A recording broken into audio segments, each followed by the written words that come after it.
Hello friends, family, and all you other people. My name is Aaron, and today we'll be taking a quick look at and reviewing Skullcandy's newest Indy Truly wireless earbuds.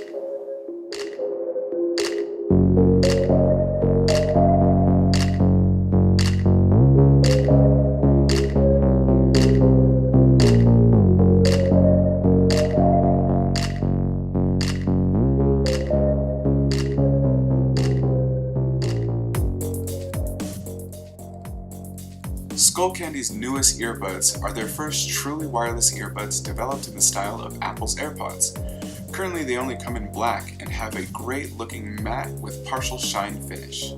At $79.99, these earbuds tout premium sound, Bluetooth 5.0, an IP55 sweat, water, dust resistant frames, touch controls, ear gels, removable stability wingtips, and 16 total hours of battery life, 4 hours for the earbuds, and an additional 12 hours with the charging case.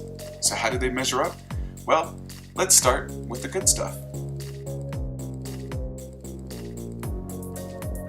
The Indies at first glance are all around a very nice pair of earbuds. They have a very comfortable fit thanks to the 3 differently sized ear gels that come with it, and I found that the standard medium size had the best fit for myself. But they also benefit from the additional rubber wingtips, which feel surprisingly nice in the ears and really do help keep them from moving around even while running. As far as battery life goes, they do live up to the expectations, and I found that most days I get just over 4 hours of listening time without ever charging them. But most importantly, the Indy Truly wireless earbuds provide an overall good sound with great bass and pretty good call quality. When calling friends and family, the sound was crisp and clear on both ends of the call. Now for the okay stuff.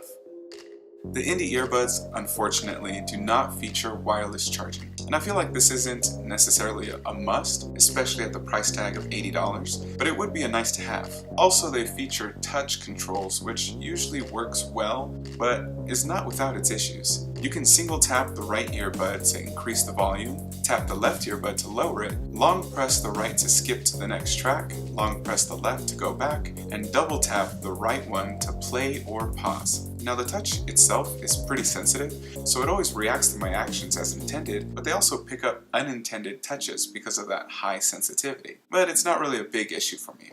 Another nice to have that Skullcandy skipped is the auto pause feature when earbuds are removed from the user's ears. When you take these things out of your ears, they'll just continue blasting your favorite music until you pause or stop the music or put them back in the wireless charging case, which will actually automatically stop the music itself. One of the Indy's biggest oddities is its loudness. Although it does provide pretty good bass and decent mids, I found that the earbuds were not very loud and that I had to turn the volume up higher than I would with any other earbuds. As far as the Bluetooth pairing goes, it's easy, but obviously not nearly as simple as pairing is with Apple's AirPods or Samsung's Galaxy Buds. But that's not really a problem for me, since you should really only need to pair these things to your device one time. Once paired, anytime you remove them from their case, the earbuds will automatically connect to your phone or device. Where the Bluetooth pairing really loses some points for me is how the right earbud seems to be the primary earbud.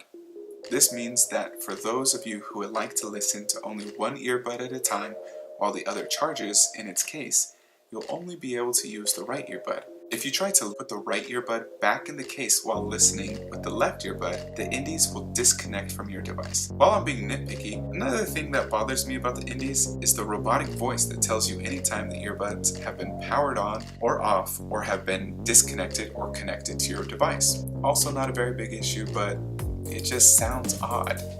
Okay, now we'll have to talk about the bad things and about my biggest dislikes about these pretty good earbuds. The first big negative is the micro USB charging. I mean, it's 2019. The last device I bought that used micro USB charging was at least 2 years ago. And maybe it wouldn't be as big of an issue if the case allowed for wireless charging, which of course it doesn't. Speaking of which, my next big problem with these earbuds is the case itself. It's absolutely huge. Now the case does have a couple of nice features. It has some light indicators here on the front that tell you how charged the case is, and it is magnetic both on its lid and where the earbuds slide into. Because of this, the earbuds drop really nicely into the case, But that's where the good things stop about the case. Unfortunately, the case really is way too big. Easily more than twice the size of the AirPod case, and at that size, I'd expect that I would get more than 12 hours of additional charge time. Not that 12 hours is bad, just less than something this huge should provide. On top of its size, the case also has an issue with closing while the earbuds are inside of them. This seems to be caused by the rubber wingtips that come standard with the earbuds. Now, you can remove the wingtips and you'll avoid this issue, but this really should not be a problem. This case should close as crisply with the wingtips as it does without them. But too bad, that's not the case. But my biggest problem with these earbuds is the Bluetooth connectivity and how slow it is. Every time the earbuds are removed from the case, there's a bit of a lag before they actually connect to your phone. About 10 seconds or so, and it is so frustrating.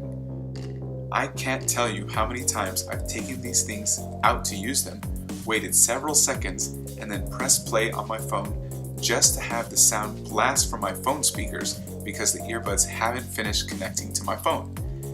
It is easily the slowest connection I have ever experienced for any pair of wireless earbuds. The $10 pair of wireless earbuds I got at Walmart the other day connects so much faster than these things, and it's absolutely frustrating.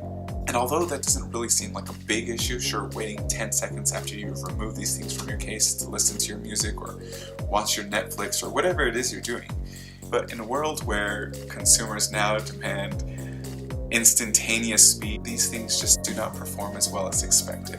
Unfortunately, that's one of my biggest gripes with these earbuds. I think that for this $80 price tag, these could definitely have been better. And there are other earbuds out there, wireless earbuds, that perform just as well as far as sound quality goes, and don't have the issues with those other features, such as the slow connectivity, the enormous size of this case, and a few of my other little nitpicky problems with it.